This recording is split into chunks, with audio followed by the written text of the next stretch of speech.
Good morning. Welcome to our Sunday services at First Unitarian Church of St. Louis.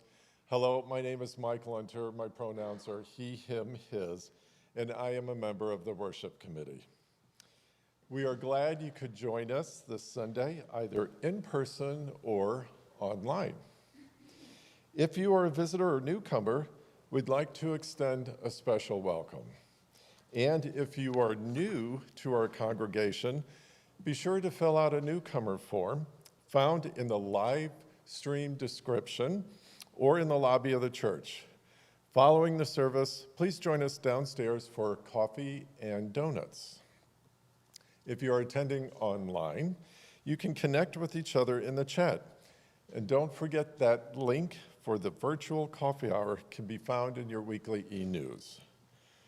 We especially want to welcome families with children.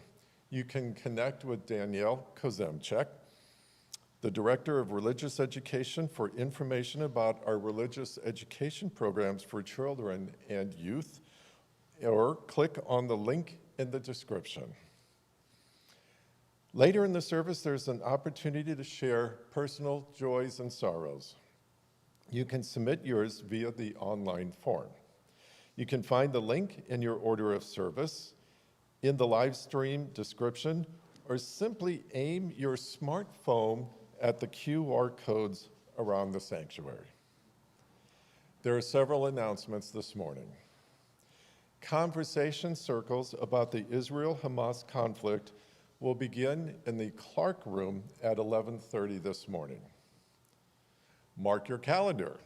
Members and friends are encouraged to participate in the annual midwinter meeting on Saturday, January 20th at 5:30 p.m. Join friends old and new for a potluck dinner and an update from the policy board, followed by a congregational process about the proposed new UUA value statements. Save the date for the Congregational Outreach and Community Engagement Summit 2 on Sunday, January 28th. Building on our work in the first meeting, in part 2, we will review how to evaluate and choose social action projects and decide which specific projects to pursue. All are welcome, even if you are not able to attend the first meeting. Welcome to this religious community, where we affirm the dignity and freedom of all who enter. Here we seek to live together in relationship and respect so that we may embrace and celebrate our differences. Our religious values invite us to a shared journey of truth and meaning, sincerity and connection guide our religious community and call us into deeper association with ourselves and our world. Welcome. We are glad you're a part of our community this morning. Now please enjoy How Brightly Shines the Morning Star by Dietrich Buxtehude, performed by our music director, Earl Naylor.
Good morning and Happy New Year. Y'all didn't see what Earl was doing on this screen, did you? No. That was some kind of coordination. If you ever get a chance to go back and watch the live stream, you do actually see what Earl does. And that was all this and levers and pedals, and it was really cool to watch. I highly recommend it. I am not that coordinated. Good morning. I am the Reverend Kim Mason. My pronouns are she, her, hers, and I serve this congregation as your minister. Our theme for the month of January is Liberating Love. On our first Sunday of the new year, we begin by liberating ourselves from those things that no longer serve us. I call us into worship with words from Carolyn Joy Adams. Life is a continuous process of letting go and moving forward. There are times when our souls are set on fire, and deeply cherished dreams must die. And we are forced once again to create new visions, to weave new tapestries from the fragments of the old. These new visions, born from the fire of wisdom at the deepest level of our soul, may well become far more powerful and more expansive than what was before. As we weave and mend, rearranging the pieces of our lives into patterns that reflect our newly won strength, we shall survive, go on, and ultimately thrive. Not despite our challenges, but truly by living through and with them. I invite you to rise as you are willing and able and join in our hymn of the month, number 299, Make Channels for the Streams of Love.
Today's chalice reading comes from the Reverend Sylvia Howell.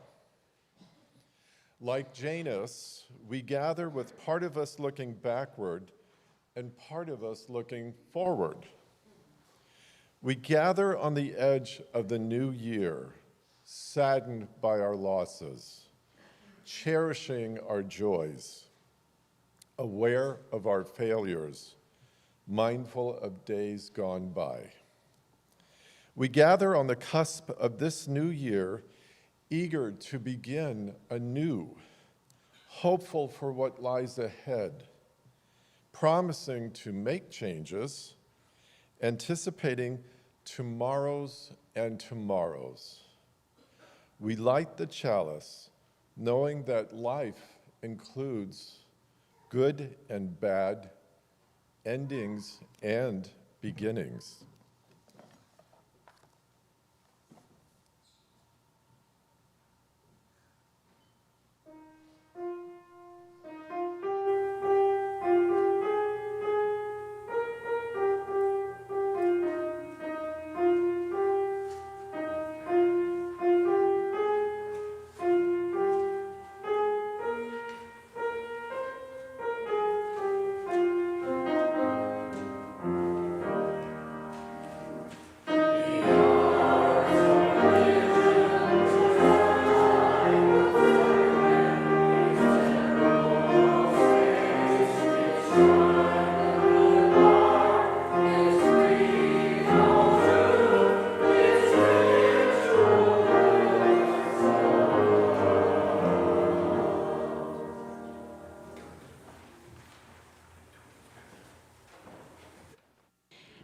So Danielle Kazemchek, our Director of Religious Education, is out sick this morning, so I get to tell the story, which is one of my favorite parts of the service. I invite any young people or young at heart to join me up front.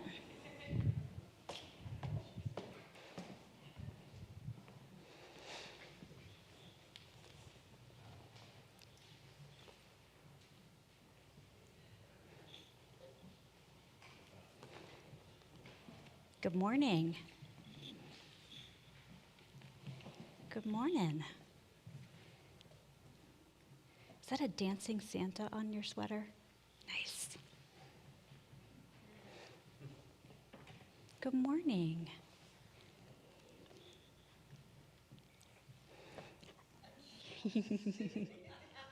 There's lots of stuff up here. It's very interesting.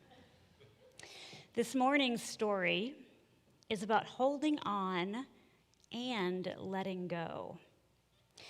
It's adapted from a story originally written by Melba Tahan, which was another name for a Brazilian mathematician named Julio Cesar de Mello e Souza, and he died in 1975.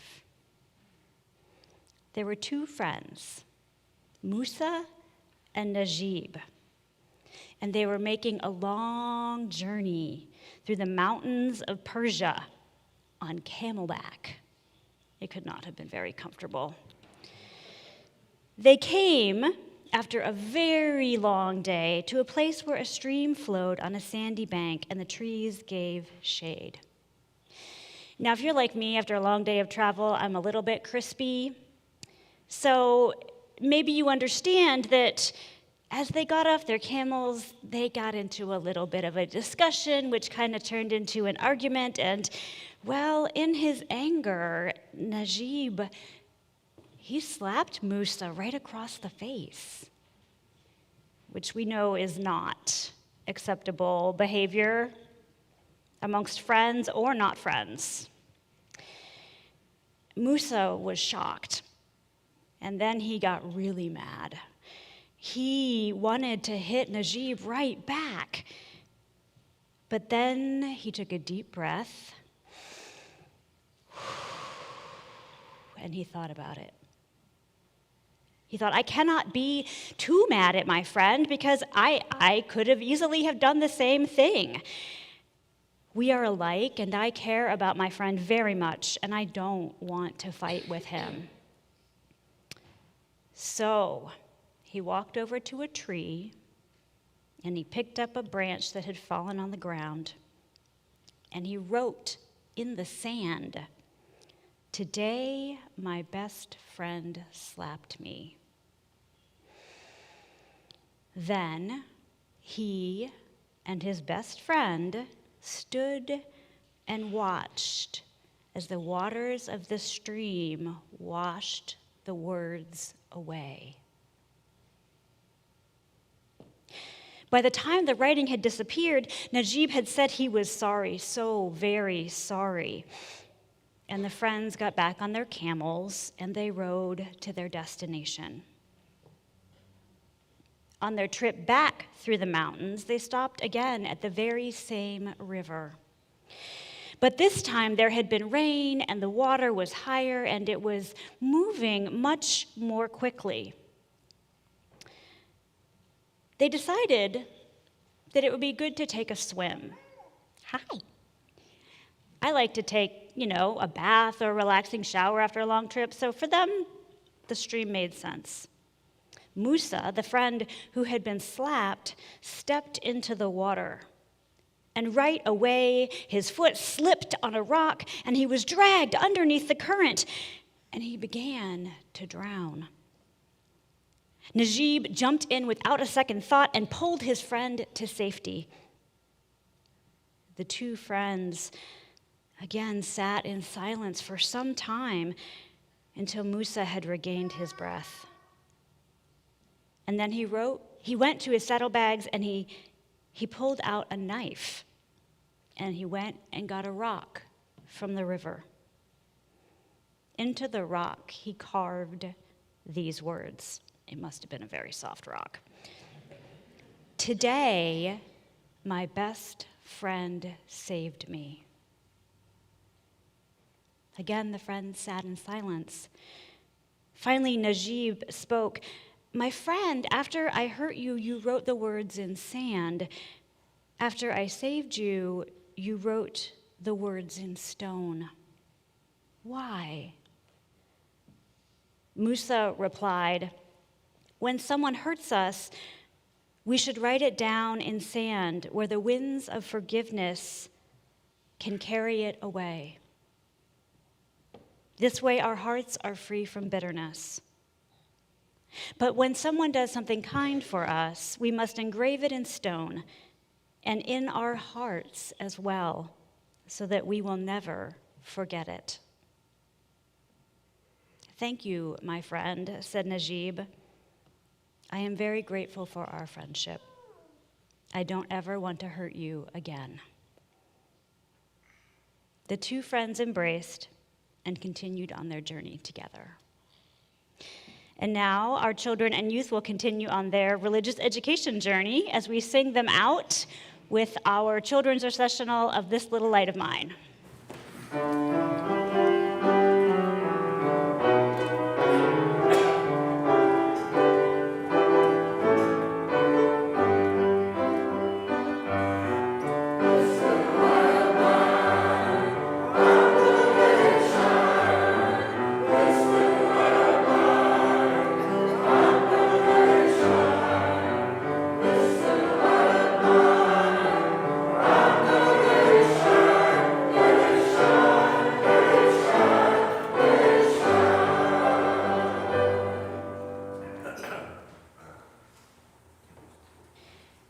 Each week, we bring our joys and celebrations, sorrows and concerns with us into this community.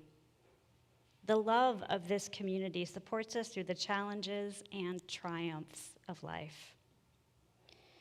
Now is the time in our service when we connect with one another by sharing our sorrows and concerns. This week, we mourn with the students, faculty, and staff of Perry High School in Perry, Iowa, after the latest school shooting killed 1 and injured 5. As Mike lights 2 candles, I invite you to say the name of the 11-year-old student who died.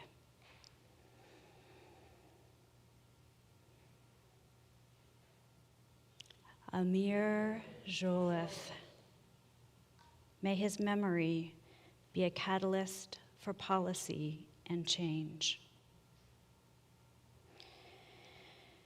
This week in our community, we send prayers for comfort and healing to Joan Oliver, who is recovering from surgery to treat atherosclerosis. We send our condolences to Gwen and Joel Hickman on the death of Gwen's mother in California on Christmas Day. And we offer our care and sympathy to the family of longtime member Dory Miller, who passed away on Saturday, December 30th.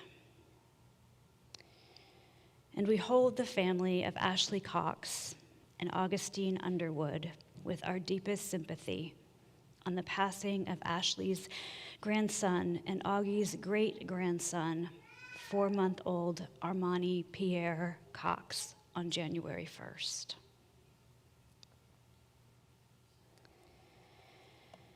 In our community,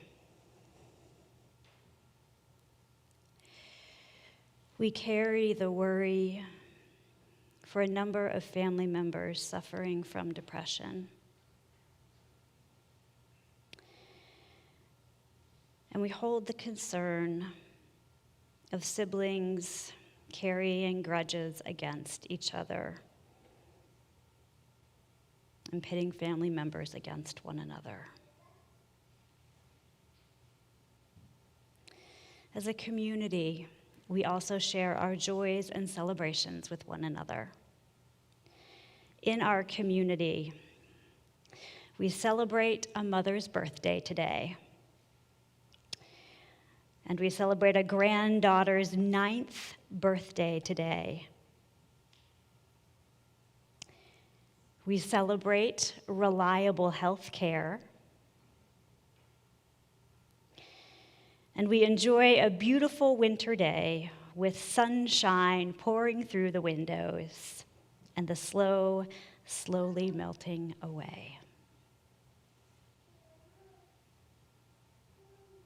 We hold these joys with gladness and celebration. May they be magnified because they are shared. With many joys and concerns remaining unspoken in our hearts and minds, please join me in a spirit of prayer and mindful attention with a meditation from Rachel Lamb. Spirit of life and love, holy within and among us, we pray for love this year. May we fall madly in love this year, in love with someone who unhinges our tired trajectory, in love with a spouse of several years who might be aching for lightning, in love with demanding children and challenging relatives, in love with the particular pedigree of genius that has claimed us in spite of our reluctance, in love with an animal, a cloud, a redwood, the wild, and each of these at least once a day. Spirit of love and fire of life, we pray that we fall in love with this fragile jewel of a world, with hard work, real learning, just causes, petitioning, and prayers. May we fall in love with wonder itself, with the grand mystery, with all that feeds us in order that we may live, and with the responsibility that confers. May we fall in love with heartbreak and loss and seeing how it's stitched into everything. May we fall in love with the natural order of things and with tears, tenderness, and humility. May this be a magnificent year. May we fall deeply, madly, hopelessly, inextinguishably in love. May it be so. Amen, and blessed be.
We witness the beginning of a new year with our annual fire communion, one of 4 communions that we celebrate, including water communion, a bread communion, and a flour communion.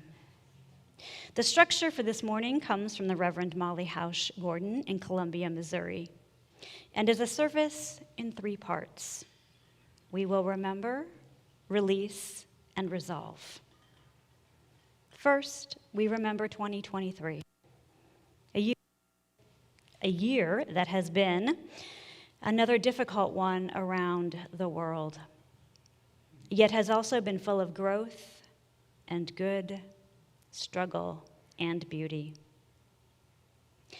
Let us take a moment to bring to mind a few times of strength and challenge from the year now past.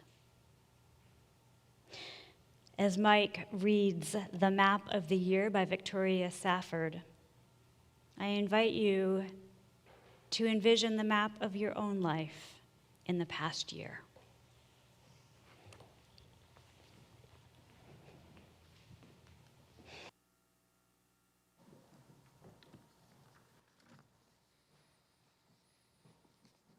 Here is where I found my voice and chose to be brave. Here's a place where I forgave someone against my better judgment, and I survived that. And unexpectedly, amazingly, I became wiser. Here's where I was once forgiven, was ready for once in my life to receive forgiveness and to be transformed. And I survived that also, and I lived to tell the tale. This is the place where I said no more loudly than I ever thought I ever could, and everybody stared, but I said no loudly anyway, because I knew it must be said. And those staring settled down into harmless, ineffective grumbling, and over me, they had no power anymore. Here's a time, and here's another, when I laid down my fear and walked right into it, right up to my neck in that roiling water. Here's where cruelty taught me something. And here's where I was first astonished by gratuitous compassion and knew it for the miracle that it was, the requirement it is. It was a trembling time. And here, much later, is where I returned the blessing clumsily. It wasn't hard, but I was unaccustomed. It cycled round as best as I could, and I sent it back on out, passed the gift along. This circular motion around and around and around has no apparent end. Here's a place, a murky puddle, where I have stumbled more than once and fallen. I don't know yet what to learn there. On this site, I was outraged, and the rage sustains me still. It clarifies my seeing. And here's where something caught me. A warm breeze in late winter, birdsong in late summer. And here is where I was told that something was wrong with my eyes, that I see the world strangely. And here's where I said, yes, I know I walk in beauty. Here's where I began to look with my own eyes and listen with my ears and sing my own song, shaky as it is. Here is where, if by surgeon's knife my heart was opened up here and here and here and here, these are the landmarks of conversion.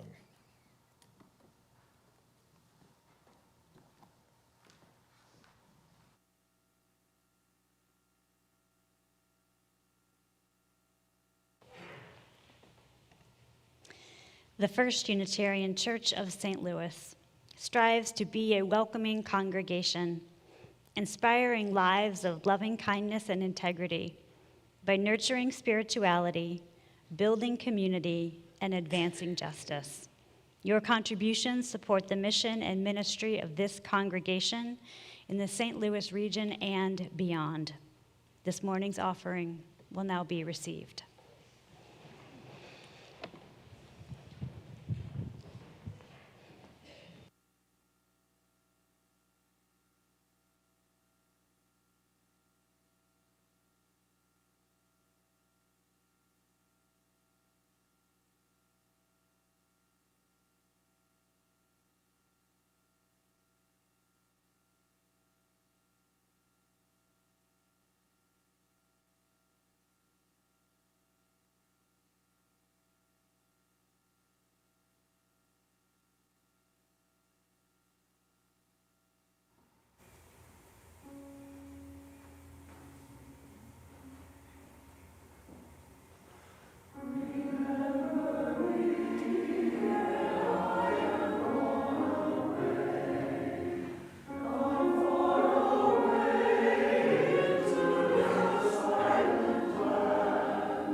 when a staff member is out sick on a Sunday, there are a whole host of volunteers and staff who may not usually come in on a Sunday who show up and carry on the work and the ministry of Sunday morning.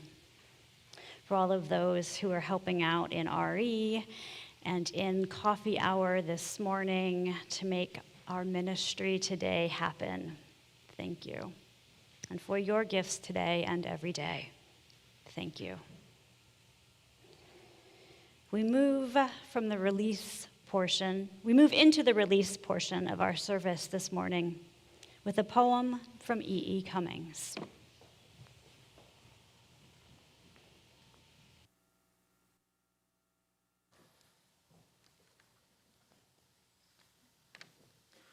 Let it go.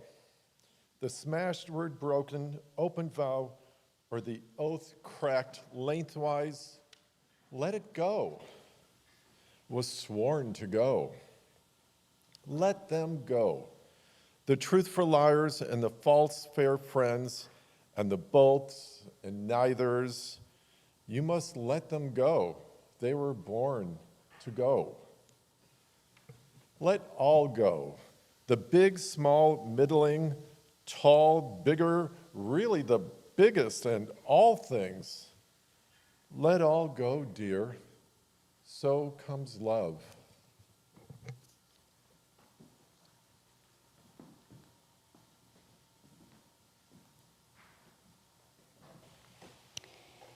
As we turn toward the new year, we take a final glimpse at the past year and reckon with all that it held for us. The thin tissue-like paper you were handed when you came in this morning is something called flash paper. It's specially treated paper that evaporates in fire, leaving no ash or residue. Take the paper and the pencil you are also handed and reflect on the year behind you. Consider what you might release today, burning it brightly so that it changes form and disappears. If you are at home watching on the live stream, spend a moment meditating with your hands about what you are carrying that you would let go of before ritually washing them while the in-person burning takes place. Consider what parts of our lives, what things, ideas, people, ways of living have become obstacles to our becoming the people we want to be or need to be. What's holding you back? What's getting in the way of living as fully as you'd like to? What might you burn away? What will you release? Write a word or two on the paper. Nobody will see it except for you, the flame, and the universe. If you're at home, imagine holding these words in your hands. In the next few minutes, Earl is going to play some instrumental music, and I'm going to light a fire right there. We invite those at home to wash your hands and those in person to come forward for a ritual of burning. If you are not comfortable putting your piece of paper into the fire yourself, I'm happy to help you with that. And don't worry, we have a fire extinguisher.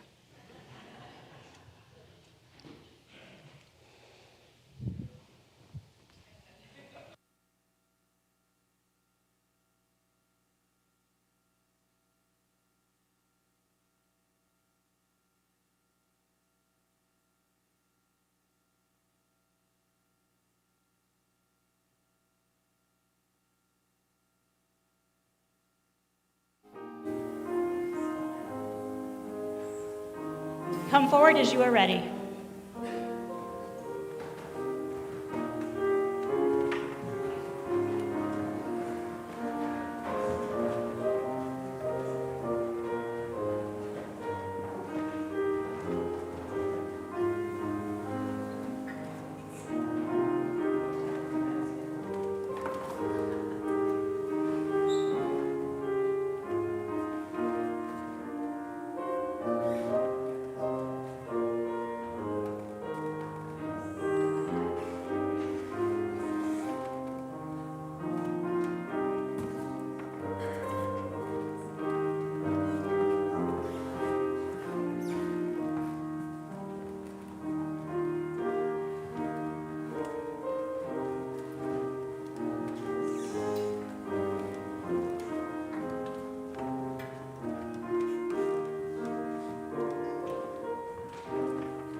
We say thank you to 2023 and release it as we begin 2024.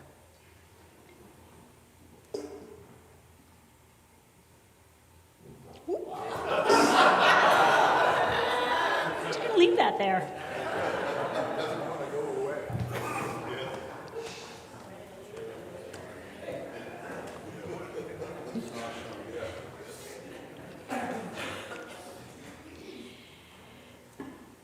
We turn to resolve for the coming year.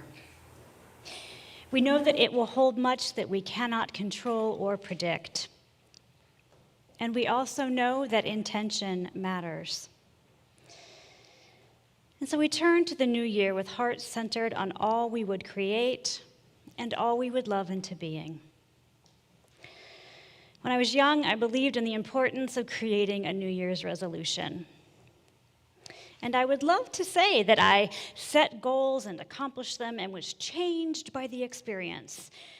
But it is more accurate to say that I forgot them.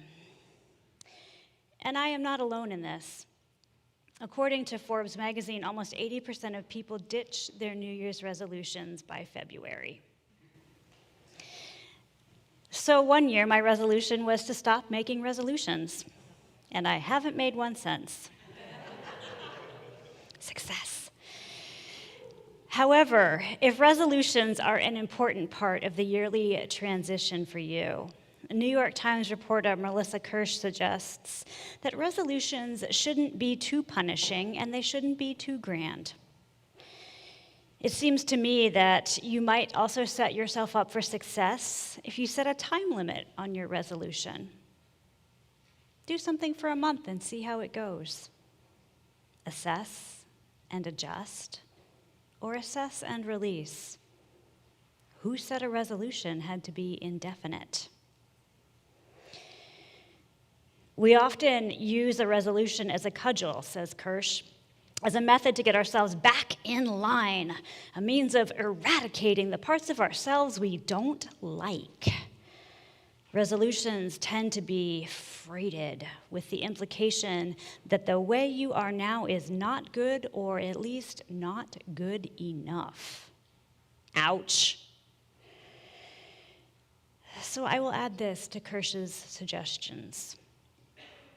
Resolutions should be loving. Resolve to be kinder to yourself. Allow yourself to rest. Give yourself a chance to learn. Rather than resolving to fix something, consider a resolution that lets you grow into the fullness of who you are. I have been inspired by the movement away from resolutions and towards setting an intention or a theme or a word for the year. You select a short phrase or word that acts as a touchstone throughout the year, something that you return to again and again as a guide. The value of setting an intention versus a resolution is in the flexibility and scope. An intention can apply across multiple areas of your life and can be engaged with in a variety of ways. Setting an intention allows for more ease and more play, writes life coach Robin Lanehurst. You have more freedom to experiment and find what actually feels good for you, instead of holding yourself accountable to an arbitrary goal. Examples of intentions that I have seen recently include presence, authenticity, delight, journey, and strength. Imagine all the ways to engage with these words. So that our intentions can be woven into the fabric of our lives, it's important to name them and share them. You should write them down where you will see it regularly, or tell your friends. Lanehurst recommends setting reminders on your phone and periodically checking back in with yourself, or keeping a list of things you're doing to connect with your intention. Your intention is a guide, not a goal, and thus you cannot fail. When you came into the sanctuary, you may have noticed that every other pew is a basket. In the baskets, they should be along the center aisle. There's a basket in the front of this aisle. There's a basket here. If you folks see the baskets? Yep, okay. So there are baskets, and in these baskets are Ziploc bags containing a toothpick and a small amount of foam clay. Please take one past the basket and hang on to it for a moment. For those of you who are at home, I recommend getting an index card, a Post-it, or a piece of paper. And then as the basket goes, go ahead and pass it to anybody behind you. If you're in a row without a basket, folks behind you or in front of you have baskets. If you have extras and we run out towards the back, you can pass them along.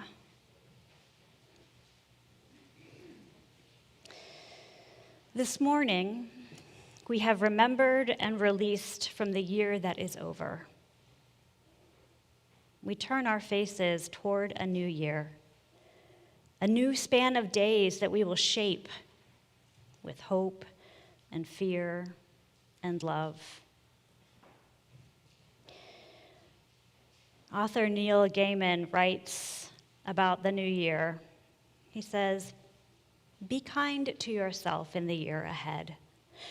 Remember to forgive yourself and to forgive others. It's too easy to be outraged, so much harder to change things, to reach out, to understand. Try to make your time matter," he says. "Minutes and hours and days and weeks can blow away like dead leaves, with nothing to show but time you spent not quite ever doing things, or time you spent waiting to begin." And he suggests, meet new people and talk to them. Make new things and show them to people who might enjoy them. Hug too much. Smile too much. And when you can, love. Lest these days that lie ahead blow away in our unthinking, take a moment and center yourself with an intention. I invite you to think of a word or phrase that will be a touchstone for you in 2024. For those of you at home, I invite you to write your word on an index card or piece of paper, perhaps even illustrate it. For those of you here in the sanctuary, open the bag and take out that foam clay. Those of you in the know, this is model magic. It will not leave any mess on your hands. Carve your word or intention into your piece of clay. This clay will dry in the air, hardening into a touchstone for you to carry all year, a constant reminder of your intention, your hope, and the life you love.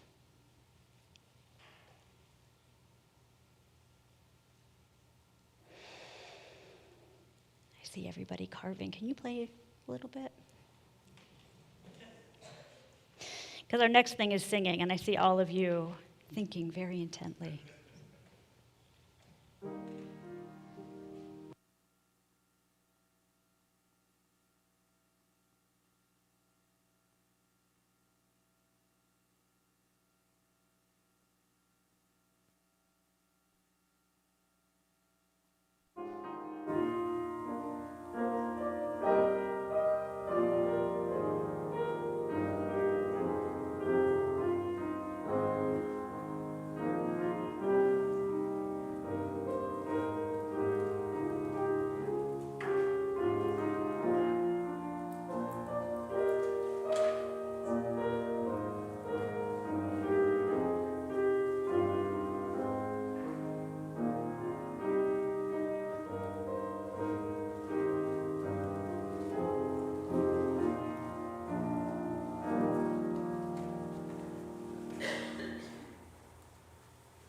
conclude our ritual this morning with music. If you're not done carving, that's okay. It won't dry immediately, so you have time. So please rise in body or spirit for our closing hymn, number 350, The Ceaseless Flow of Endless Life, or Endless Time.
Our closing words come from Ahmad Safi.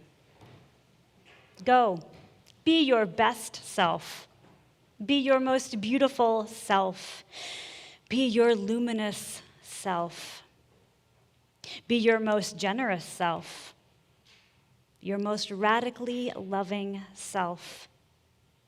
And when you fall short of that, as we all do and as we all have, bounce back and return again.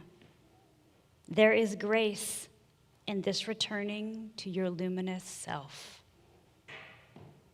Amen. Blessed be, and go in peace. Please be seated for the postlude, and when it concludes as your final act of worship, please turn and greet your neighbor.